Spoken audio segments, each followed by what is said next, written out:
regarding the basic documents of our party.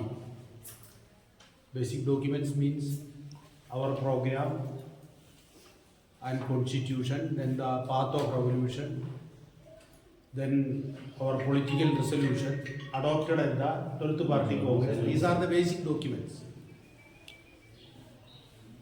And you know that unlike a bourgeois or a ruling class party, Communist Party, all communist parties who are claiming to be communist, they are the only party actually going to overthrow, to basically change the system, the society in which they are living. For example, if you go through the program or the any party, every party will have something. DMK will have some agenda before them. Congress will have some agenda. RSS will have some agenda. We know that India is ruled by RSS. BJP is only one political tool of RSS. BJP has hundreds of secret and open organizations. BJP is only one of the political tools.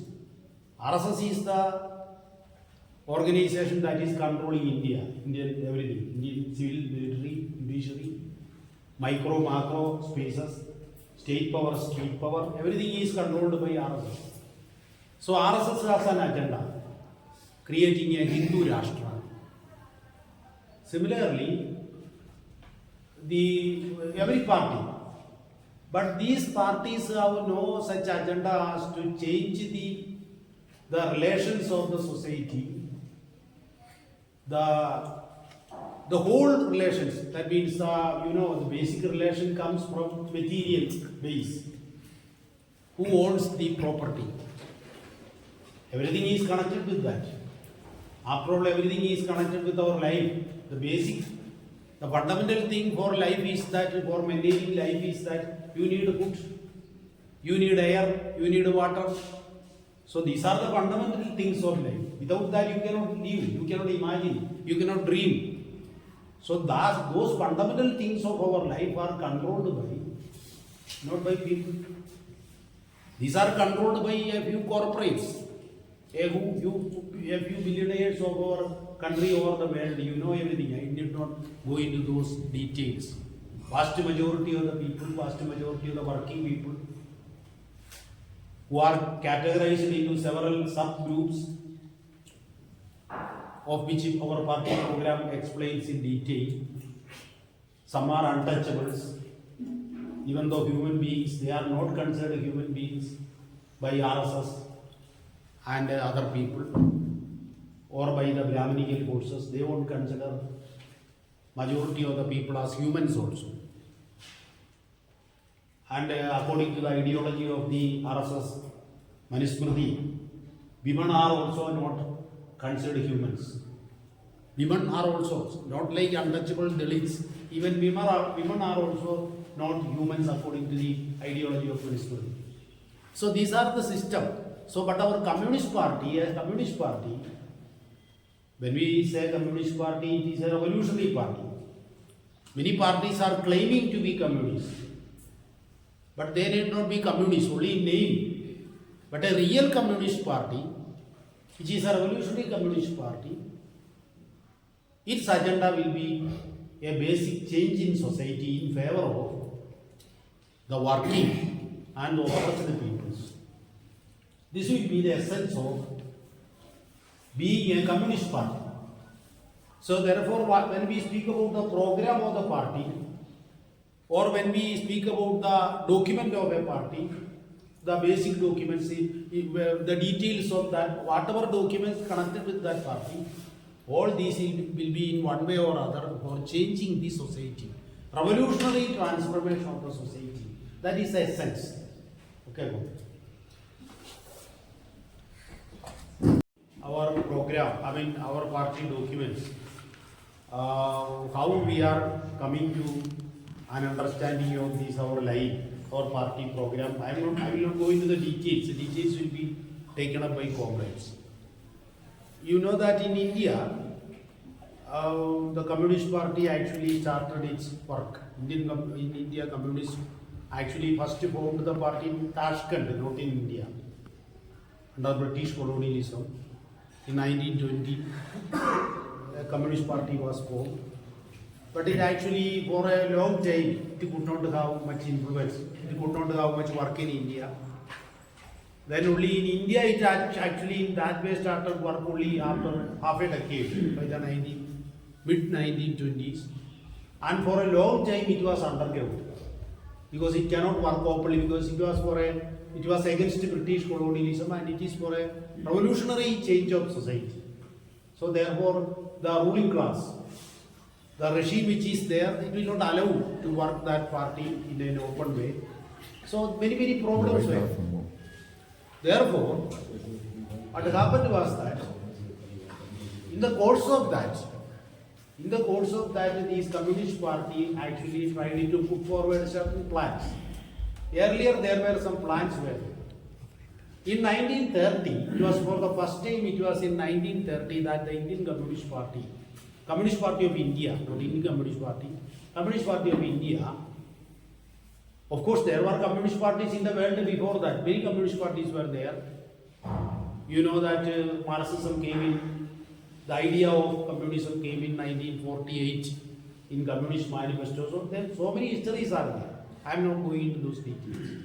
So in 1930, for the first time, the Communist Party of India published a document called Draft Platform for Action. Name of that document was Draft Platform for Action. That means how a communist will act, not a program in that sense. And there they have made many things, very progressive things, overthrowing colonialism, British colonialism, changing the Indian society, capturing power, everything. What a communist says, changing the relations, land ownership should be given to the people who are the real tillers of the soil. Only real tillers of the soil should be having ownership of land. Then the working class should take over power. Everything like that. But another thing also, one important thing they understood and they said that unlike other countries of the world, one difference is there in India. Whether in Tamil Nadu, in Kerala, or in Karnataka, Andhra, or in any North India, South India, any state you take, there is a common thing.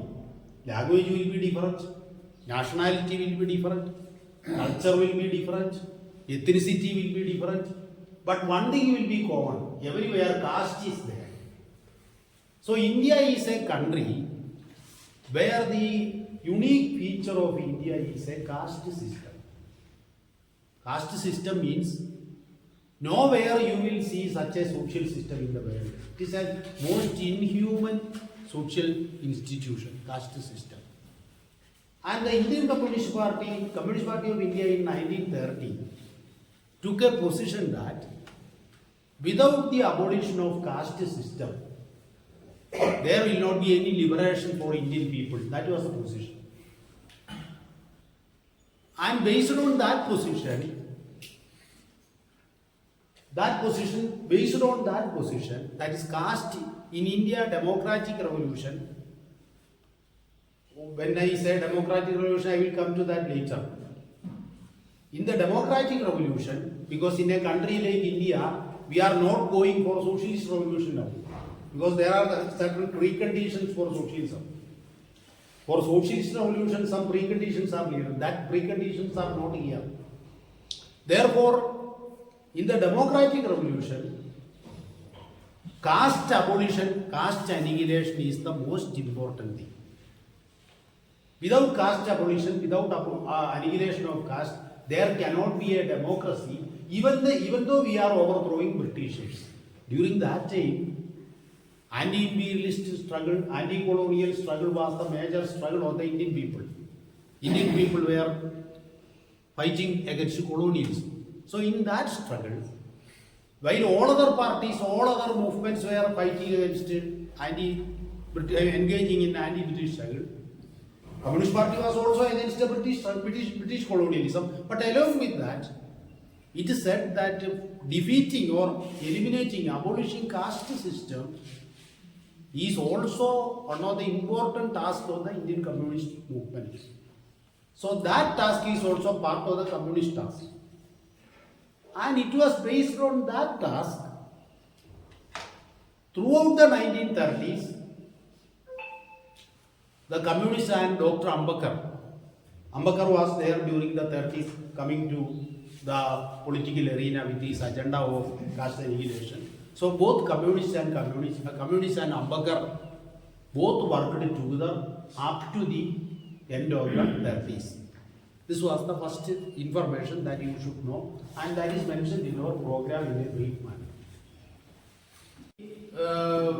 Beginning of the 40s, actually up to the 30s, there was an understanding between the communists and the Ambedkar. You know, Ambedkar was leader of the oppressed in India, and Dr. Ambedkar said that even if political independence is there, suppose even though Britishers have gone from here, still there will not be any freedom for the people. According to Ambedkar, social tyranny is 1,000-fold oppressive than political tyranny.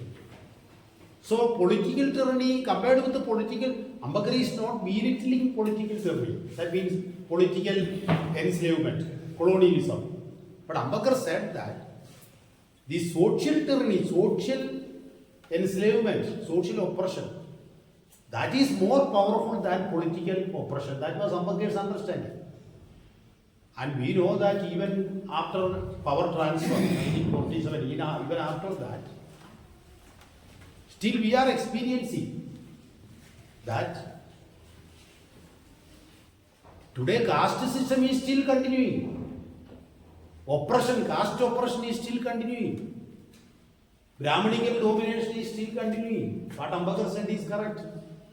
Because even after the Britishers went from here, if you examine India, you will see that in India, why even Madras IIT, you know, IIT, the embodiment of higher education, caste is safely seated on the throne of modern education. Caste is in Silicon Valley. Silicon Valley, you know, the embodiment of global technology, artificial intelligence, modern technology. The most advanced technology today is artificial intelligence. So there also caste is there. Case is going on. So this caste system is a serious question in India. Therefore, Dr. Ambedkar said, this question is important, and therefore that understanding between communists and Ambedkar was the basis of their unity. But from the 40s onward, this unity lost. I need not go into the details because this is not the time why that unity lost everything. Just understand that the Ambedkar and communists separated. 1943 was the first Congress of the Communist Party in India. 1943. 1943 was the first Congress. Our party had the 12th Congress in 2022. That is a program. This program which comrades are going to discuss here is the program adopted in the 12th Congress of our party, CPM and Red Star. So the first Congress of Communist Party, we are also accepting the first Congress as our communist tradition. So from 1943 first, 1948 second, in that way we count that our party Congress held in Kerala in 2022 was the 12th party Congress. So the first Congress of the Communist Party in 1943 actually didn't mention even a word on caste. Very wonderful. No mention of caste. No mention of caste was there in the first Congress of the Communist Party. No mention of caste was there in the second Congress of the Communist Party. In 1948, there was no mention.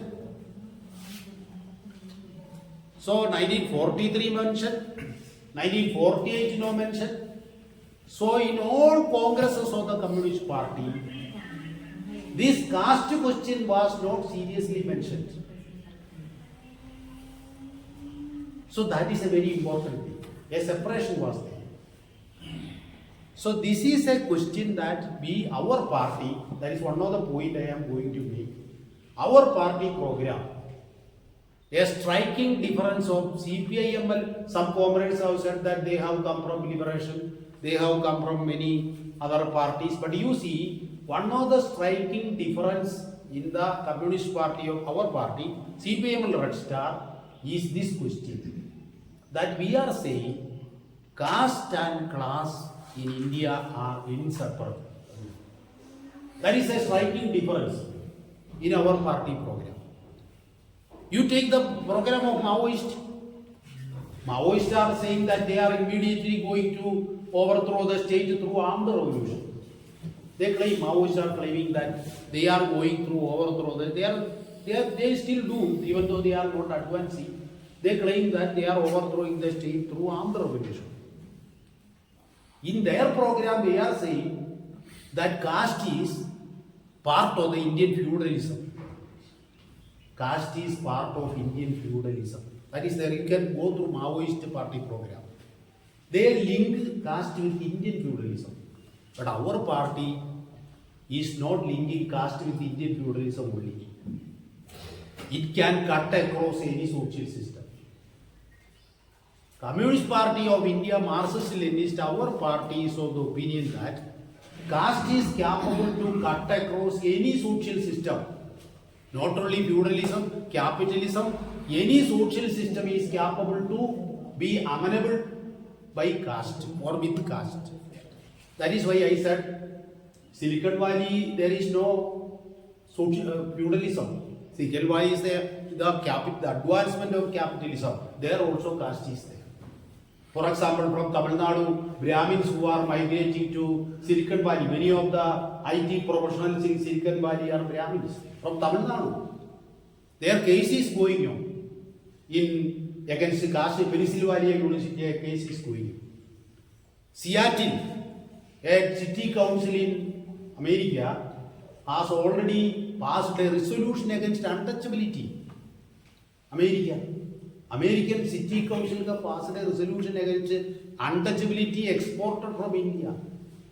So whether caste is related to feudalism only? No. So I am just mentioning this, that our party program, a striking characteristic of our party program is this point, that caste we have clearly put, and we say that in India you cannot have that details are not in party program. But in India, you cannot have a European analysis of class. That is in relation to this question, what I am going to explain here, because these explanations are not in detail in the program. That is why I am mentioning here. In relation to other parties' program, our program says that class and caste are inseparable. When we explain the CPIML Red Star's party program, what is the difference, what is the striking features of, what is the background of this program, that I am mentioning only. Now why Europe, Marxism originated in Europe, not in India. Marxism originated in Europe, not in India. That much you must understand. Marxism was first put forward by Communist Party also. Was originated not in India, it is Europe. Why we are saying that communists are international? Because we are not a particular national people. When communists are international. If you are claiming that you are a communist, then you are the close ally, the friend of all the workers of the world and oppressed peoples of the world. That is, a communist quality is, a communist is not confined to that particular country or a particular nation. Many parties are there. Those parties are always speaking about that country. But Communist Party is the only party in the world which whenever speaks, it will speak about internationally.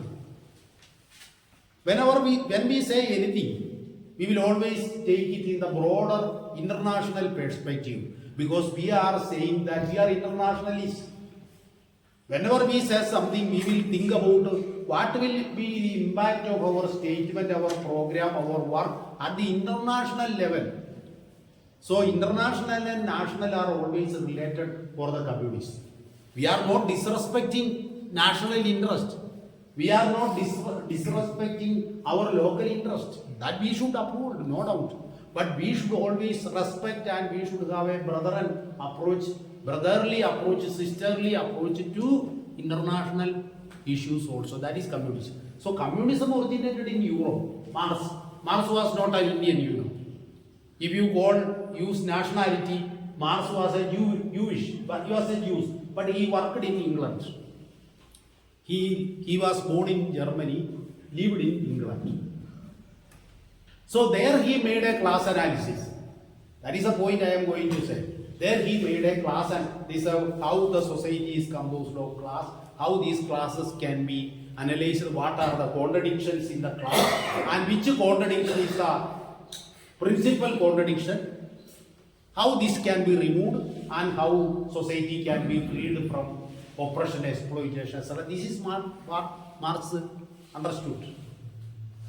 So when he analyzed Europe or England, he put forward an agenda, an analysis that the contradiction, the class, the character of the class there. That is, Marxism always approaches society, people from a class perspective. Which class you belong? Whether you are belonging to the working class, whether you are belonging to the oppressed class, whether you are peasants, whether you are industrial workers or unorganized workers, or whether you are bourgeois, that means capitalist, feudal, landowners. So in there we are always seeing things like that in terms of classes. So in Europe, Marx put forward an analysis, class analysis. But you come to India, this European class analysis is not applicable. Clear, I am saying. We are saying that we are Marxism, Leninism, we are upholding Marxism, Leninism. But you cannot use the Marxist class analysis of Europe in the case of India. That is the point that we are mentioning in our party program. That is also a difference.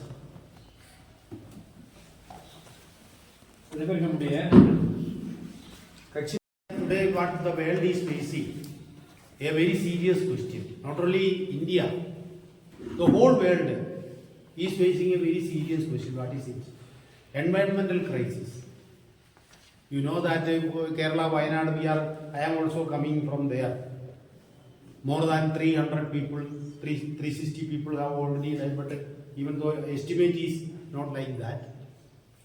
So, environment is in a crisis, in a critical, ecological crisis. Ecological catastrophe is going on. Now there is no surety. There is no guarantee that even we will be able to, even where we are living here, you know, these plantation, these tea estates, all these things are there. So there are many studies. There are many studies that if 100 years a tea estate is there for 100 years, then the tea roots. These are serious studies. Serious studies in universities are there. You can search how the tea roots have their impact on the soil and how the soil will be transformed.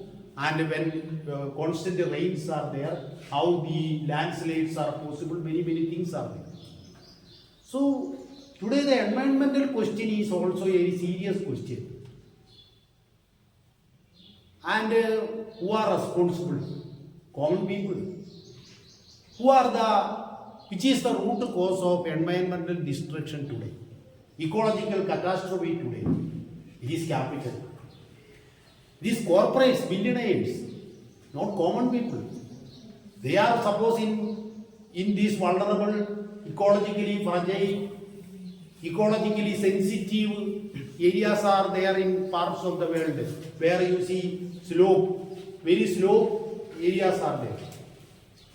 Where suppose you are creating an artificial lake In this Wayanad, there are dozens of artificial lakes are there where this landslide has happened. There are more than 1,000 quarries. The place where this landslide has happened. Who are the beneficiaries? Beneficiaries are the billionaires, the corporates.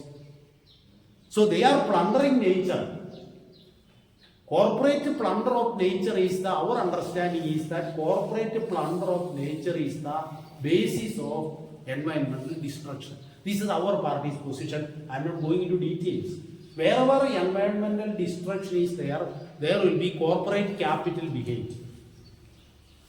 Marx was said this in the Engels, Engels had written Dialectics of Nature. Engels' book is there. Dialectics of Nature. There Engels has clearly mentioned how the tropical forests were destroyed by colonialism and how tropical forest destruction had led to many environmental catastrophes all over the Afro-Asian Latin American countries. Such studies are there. These are common people questions. These are not intellectual questions. Why we are saying here? These are the people are suffering. So now when forest is destroyed, the common people, the working people, the tribal people who are depending on the forest, they are destroyed. Their corporates are in urban centers, in international centers. They are sucking the blood from here, living there happily. And the environment is destroyed with none of the corporates, none of the billionaires will be the victim. The victim will be the common people. So this is the question. So therefore we have incorporated that also into the program. Marx has said, not only capital is destroying not only labor, exploiting not only labor, it is devastating nature also. That is in the book. Marx's book was there. But the communists were also the same proponents of development. The capitalist development, the so-called development that was put forward by corporate capital, imperialism, Modi, America, or whatever ruling class regimes. So these governments, these corporate-led governments are putting forward a development. Everywhere the same development pattern. So-called communists, even anti-fascists, so-called people who are against fascism also, when comes to development, no difference. Those who are against it, we are upholding that. Those who are against fascism, ruling classes who are against fascism, we are supporting. We are saying that that is positive. Because when we are anti-fascist struggle, who are against fascist, naturally we will be said there is a difference. No doubt. But even those anti-fascists, even those who are not fascists, when they are in power, they will be implementing the corporate development projects. Therefore, this question is also important in the 21st century. So, in the 21st century, when we are living, people are living, we must be very concerned about the environmental destruction that is going on. So, we have to take a position. So, our party, there also I am boldly saying, you take any party program, any program of any communist party, you will not see a contradiction, because Communist Party's program has, there will be a list of contradictions. I will explain that one by one here. There is a list of contradictions in the Communist Party program. Every program will have a list of contradictions. What are the principal? What are the major contradictions? Our party program says one of the contradictions is contradiction between capital and nature. Not people and nature, capital and nature. Why? Nature is destroyed by capital, corporate capital. So that contradiction is also incorporated into CPIML Red Star's party program. It is not a theoretical question, it is a living question by the common people. We are putting it in that way, but people should understand when you go to the lower committees, when you go to the ordinary people, our leaders should explain how the meaning of these contradictions in the day-to-day life, how it is manifested in the society, among the people, that you have to explain. So our program is explaining that contradictions. Comrades, I am just not elaborating. One more point that our party program, comrades will explain the program details. I am not going into the details. Just the highlights. What are the striking highlights of our program? Striking highlights. When you see a program means, when you understand that these are there, that means that simply it is not a theoretical question, it is a practical. When you say in the program of a party, it has a practical relevance. For example, when we speak about environmental, ecological question, you have to talk about policies against that. That is why we are mentioning. That will be in the path. Our path of revolution will explain how you can choke out, how you can resist these environmental destruction. That details will be there. So coming to the next point is our party. Otherwise you will say why you are in CPM and Rashtar, why we are not in some other party. So that is why I am saying CPM and Rashtar is upholding that after the Second World War, that is very important. After the Second World War, the whole world has undergone a change. That is not compared with the change in the pre-war period. That means before and after, when we speak about the post-war, in Tamil I don't know, usually when politicians always speak post-war period, everybody will say, what is the meaning of post-war period? Means Second World War was a landmark. It's a turning point in human history. After the Second World War, the whole world changed. That is a very important thing because until the Second World War, colonialism was there. You might have heard about Britain had an empire upon which the sun never set. Have you heard? Yes. What is the meaning? Britain had an empire upon which the sun never set means wherever you go in the earth, you will say British colonial land there. There will be British colonial. Yes. So this is the colonial period. But after the Second World War, what happened? You know very clearly than me that Britain is not at all a superpower. British colonialism weakened. India was a British colony. We are the most populous country today in the world. We are communists. So we must know, people will ask, as you are Indians, then what is the peculiarity of India? India is the most populous country in the world today. 144 crore people. Even more than China. China is less now. India is number one. So in this most populous country, it was a colony of Britain. We are a colony of Britain. We were a colony. A small land, Britain. Britain was a small land. So, not going into those details. So, comrades, what happened was that after the Second World War, colonialism actually gave way to neo-colonialism. What is neo-colonialism? Old colonialism was direct colonialism. You can see who are the enemy. Am I right? Yes. Colonialism means in the colonial period you can see Britain is the enemy.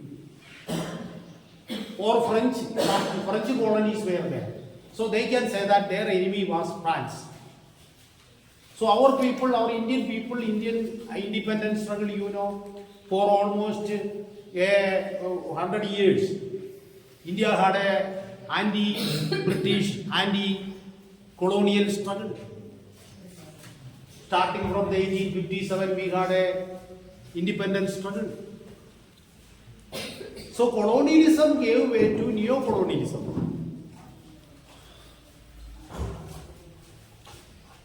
So our party That is also these are all not simple claims.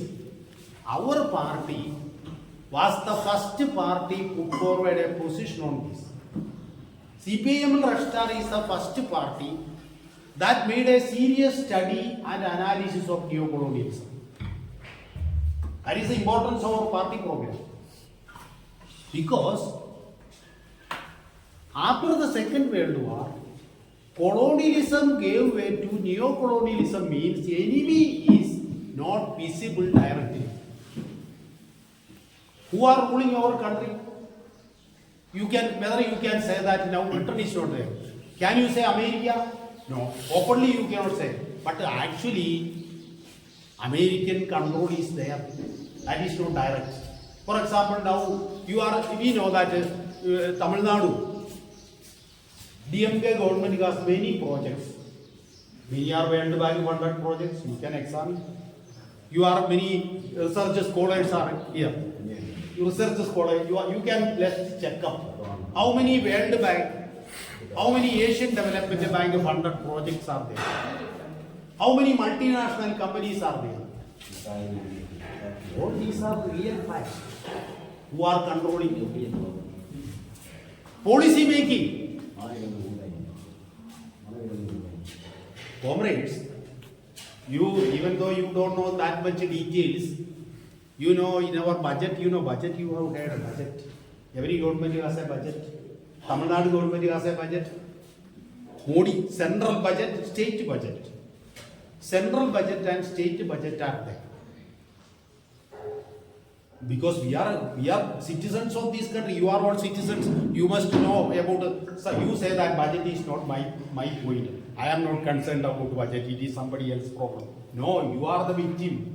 Budget is against you. So in the budget, who are policy making? It is not the DMK government or the Modi government. Budget, how much should be India's deficit in Tamil, deficit. How much will be the deficit in the budget? Percent of GDP, our national income, how much percentage of national income can be the deficit in the budget? It is decided by IMF. You can ask your experts, anybody can go and ask who is deciding the budget deficit in our India. There is an act called, I am not going into details, Fiscal Responsibility and Budget Management Act. Many people may not have heard these things. This is an act passed by Indian Parliament. Fiscal Responsibility and Budget Management Act. That act is actually given by IMF. Indian Parliament passed. I am saying that today, unlike British colonialism, no direct army is there. No British army is there. But instead of armies, corporations, IMF, World Bank and experts are there. World Bank experts are there. IMF experts are there.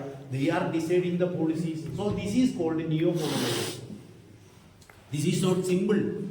Because all policies, all agricultural policies, all industrial policies, all labor policies, environmental policies, tax policies, culture, education, every policies are dictated by international or imperialistic capital. You know, during the COVID period, Indian farmers conducted a big struggle against farm laws, 3 draconian farm laws.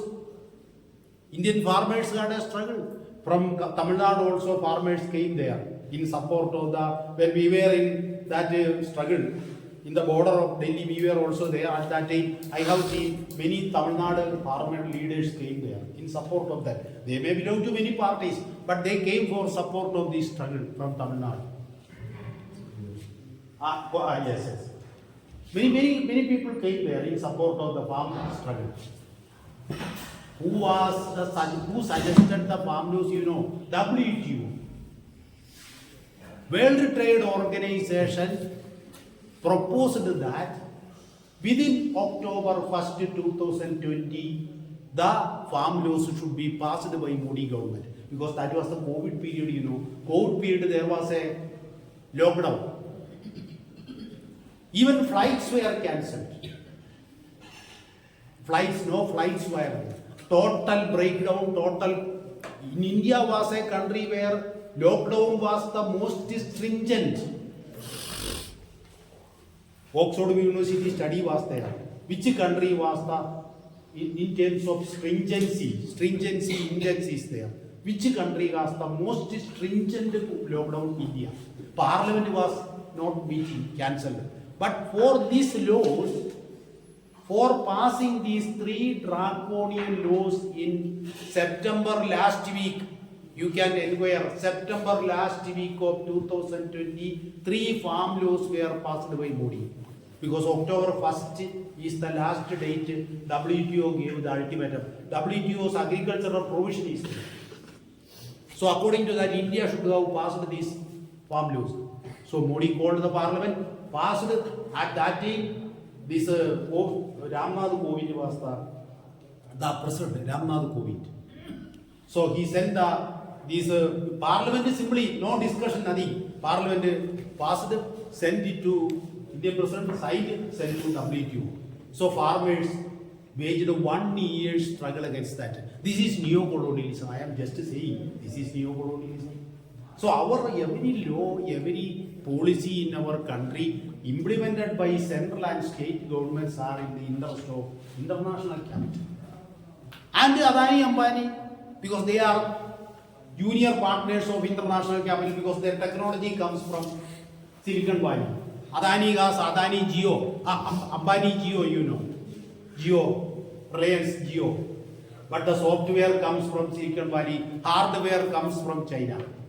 India is not producing anything. All these are facts. So I am saying these, I am not going into theoretical questions, but as communists we must know these facts.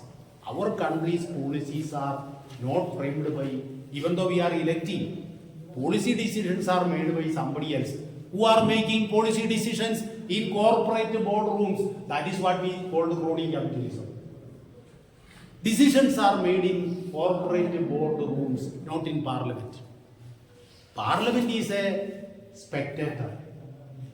But decisions are made in corporate boardrooms where the political leaders, corporate leaders, bureaucrats, unholy corrupt nexus between the bureaucrats, political leaders and the corporates. That is crony capitalism.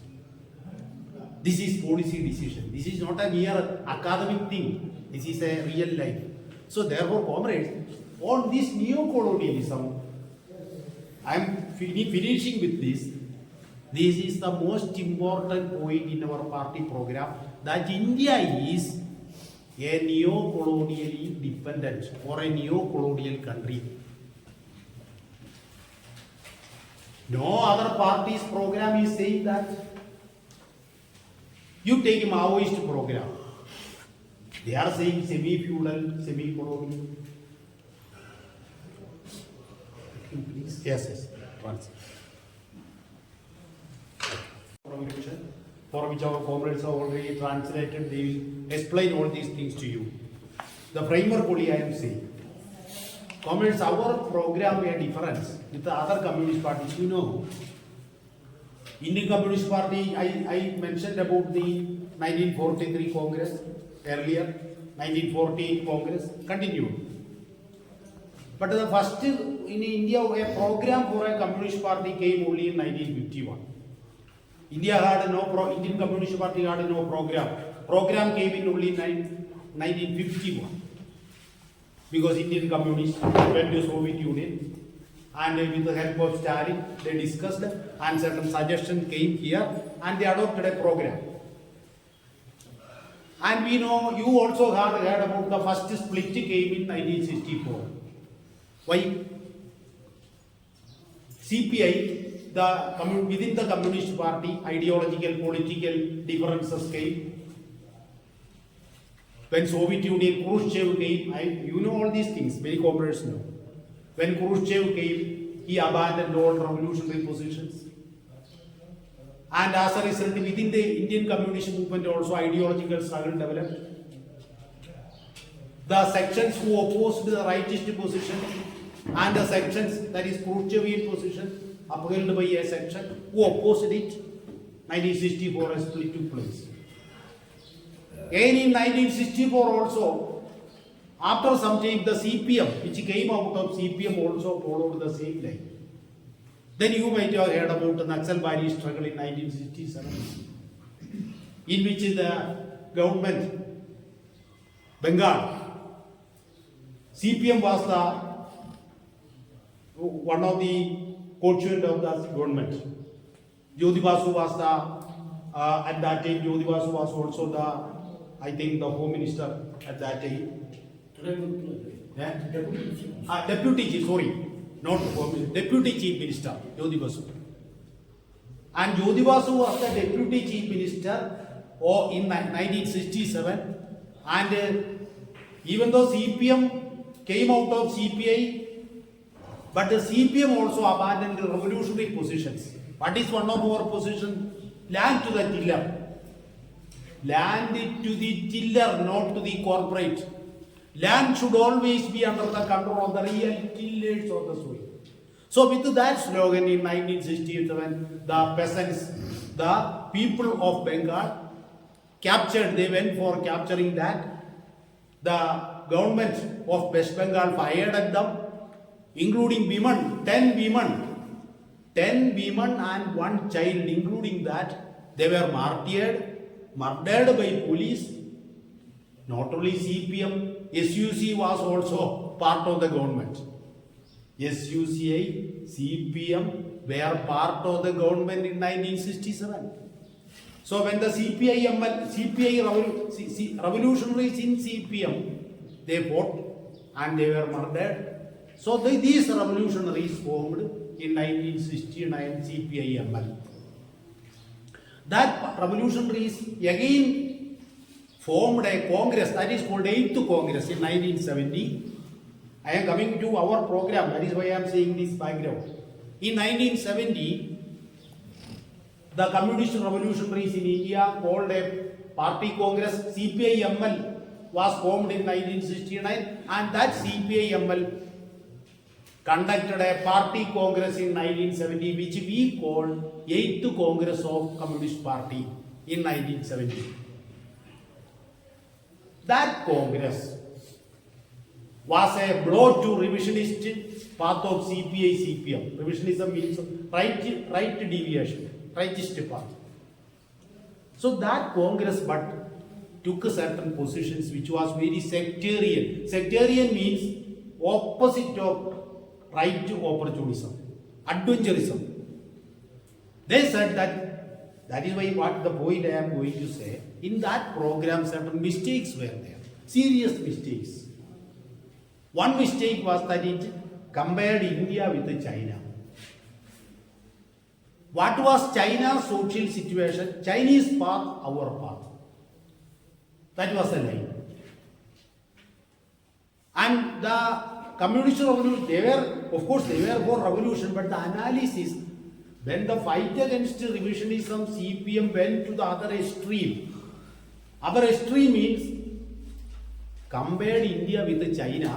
What was the Chinese situation in the 1940s when under colonialism? The same situation in India, that what is called semi-feudal, feudalism, the dominant one, feudal landlords are the dominant force, etc., etc. But India, you know, that also I am not going into the details. The land relations were changed. Green Revolution, you know, Green Revolution, World Bank, Ford Foundation, Rockefeller Foundation, Norman Barlow, M.S. Swaminathan, you know, M.S. Swaminathan from Tamil Nadu. Yes. M.S. Swaminathan is the father of Indian Green Revolution.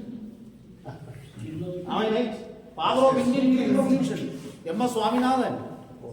Not as Tamil Nadu great. M.S. Swaminathan, father of Green Revolution. What is Green Revolution? Green Revolution is a new agricultural bourgeois section came. Land relations were changed from above. Semindari Sampradaya system was abolished by Nehru government. And a new agricultural bourgeois section emerged. Now in India, no feudalism is there. Even in Tamil Nadu, there is no feudalism. You go money. Feudalism means the old that there. This is servitude, feudal landlords. These peasants are servants. No liberation. No. Everybody is free. They can free. They can die. Free means they can die. No problem. They are not slaves. But this type of feudal relation, this lord-servant relation is no more in India. Money has entered microfinance. Today, microfinance is controlling every microcredit, microfinance. Yunus, Bangladesh Yunus is the father of microcredit. Muhammad Yunus, the new Bangladesh Prime Minister. Our statement will come, our party statement will come in the afternoon. Muhammad Yunus, he is the father of microcredit. Microcredit means the majority of the women in poor countries, not only in India, Bangladesh, Kerala, Tamil Nadu, everywhere. I don't know details, but I know one thing. The vast majority of the women are under self-help group. And they are under microcredit, 21% interest rate. If the corporates go to bank, they will get interest loans at 5%. But the poor women under microcredit, microfinance, they are giving 21% interest. No, they are making pickles, selling things, and their life is in that.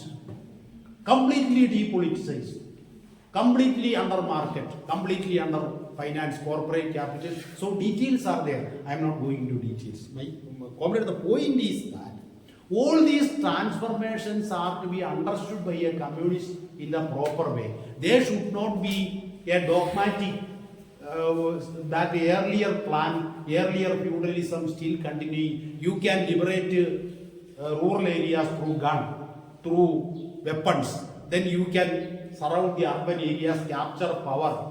That is already gone. Now what we have seen in Bangladesh? Lakhs of students are coming into the street. Everywhere, people are upset. Not the oldest type of feudalism is not there. Everywhere, every poor country, now capital has entered into the rural, into the whole life. In your family, everywhere, capital is now controlling. This is our understanding. So to explain all this, our party has put forward India as a neo-colonially dependent or a neo-colonial country. That is a word. Meaning is that capital is dominating. Everywhere capital is dominating. It is not the old type of colonial relation. Semi-colonial means it is connected with old colonialism. So Maoist program or our party's program, they say that India is semi-colonial. We say that the word colonial, semi-colonial is not applicable after the Second World War. Today neo-colonial is the applicable thing. That is the difference between our program and other ML groups program. So CPM and Rashtar says that India is a neo-colonially dependent country. We can debate, discuss in detail. Such discussion should come, clarity will come. So therefore, in our party, these 1970, the semi-colonial, all these things which I have explained, all these are there in the party program. How the details are there, how party will be built up based on that, plasmas organizations, how we will develop the party, how we chalk out the path of revolution, everything is explained in detail. But one point also should be mentioned. Today our program, party program, specifically mentioned about the neo-Marxism. That is also an important thing in our this 22nd September 2022. Our 12th Party Congress had incorporated this neo-fascism also is an important thing because comrades, today, in the 40s, in the 30s and 40s, Classical fascism means the original fascism when originated, Mussolini, Hitler. That type of fascism is not now. This is actually the essence is same. Who is the beneficiary? Who is the gainer of fascism? The most corrupt corporate capital. They are the Adani Ambani are the gainers. Fascism, whether RSS or evangelists, whether Trump in America, Christian evangelism based on Christian evangelism as the ideology, or in Zionism, Israel based on the ideology of Zionism, in India based on the ideology of Hindutva, Brahmanical, this Manuvad or whatever be, or in Myanmar, Buddhism, whatever be ideology, beneficiary is capital, corporate capital, finance capital. That is the implicit thing. So today, unlike earlier period, today when this, you see, not like earlier colonial period, today capital is internationalized, globalized capital. Capital is not, production is not in a particular country. Car production, I don't want to go into the details. We are communists, we must know everything. Otherwise we cannot lead the world. We have to lead, you have to lead the world, not Tamil Nadu, you have to lead the whole world. That is communist. Communists should have a perspective of leading the world. We have a position. We must understand what is going on. Today production is not taking place in a particular local country. Not in America, not in any particular country. It is worldwide production. So a commodity is being produced. Parts are depending on the profitability of capital. Tire may be produced in Tamil Nadu or in Kerala. Rubber is available. Where its window panes may be produced somewhere. Its earbox may be produced somewhere. So a car manufacturing itself is decentralized. It is globally spread. Multi-stage processing, decomposition of production, everything is there. So this is the world today. Everything production is internal. Every stage of production, every process of production is now located, what is called transfer, what is transplanted to many locations. That is world. So understanding this means you must know the laws of motion of capital today. It is not Mars. It is not Mars time. What Mars said is okay. What Lenin said is okay. But what Lenin said 100 years ago, what Mars said 150 years ago, if you are saying Mars said no change, then you will be religious. You will be religious people. We are not religious people. We are communist, Marxist. We are studying from concrete facts. Marxism is a methodology for us. It's a tool for us to understand the concrete situation. So Marx said, oh, no change. Lenin said, so no change. We will always quote Lenin. We will always quote Marx. No, that is dogmatism, that is religion, biblical. Then we will be becoming religious people. So we have to apply Marxism. We have to develop Marxism according to the concrete situation. Therefore, if you study capital is the base everywhere, no doubt. But if you study capital today, capital is not a thing. It is a relationship. That is Marxism. When you say capital means you may think that it is a thing. No. It is the sum total of relationship according to Marxism. So these social relations, economic relations, political relations, this culture, this production, everything is dialectically, integrally related. So comrades, so in this situation, fascism was also changed. Every social phenomenon is changing. Today you can have fascism by keeping parliament. Mussolini and Hitler had to abolish parliament. Today parliament can be maintained and fascism can be there. That is Modi's advantage. He can keep parliament, still he can implement the most, what is called the most brutal forms of oppression on the minorities, on the Muslims, on the Dalits, on the women. This is India. So everywhere possibilities are, corporate capital is also advancing. They are also using modern techniques. We must understand. Therefore, our party, I am not going into details of neo-fascism. Neo-fascism means fascism in the neoliberal period. This is neoliberal period. neoliberalism today. All these are details. We have no time. Our program explains all these things. Comrades will explain all these things. So in the neoliberal period, fascism has also adapted itself. It is neo-fascism today.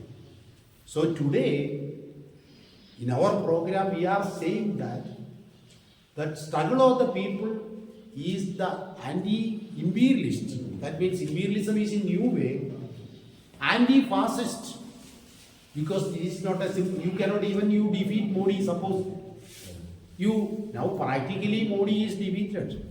BJP has no majority. Earlier BJP has more than 300 seats in parliament. Today BJP has only 240 seats. Technically BJP is minority. They are now remaining in power with the support of their allies. But even if you defeat Modi, what is the thing in India? India, the military is already suffernized. Administration is already suffernized. Police, everything, culture, education, everything you know. It has penetrated everything. So therefore, this neo-fascism is also a point that we have explained in our party program. Including all these, we have taken all the global Indian detailed trends today. And the program is structured accordingly. We have to. It is not a unchangeable thing. We have to develop it. We have to transform it. But it is an open document that we have to discuss, and that is my outline presentation for understanding fascism. And one more point I want to say. This translation comment will make. Then I will conclude with one more point.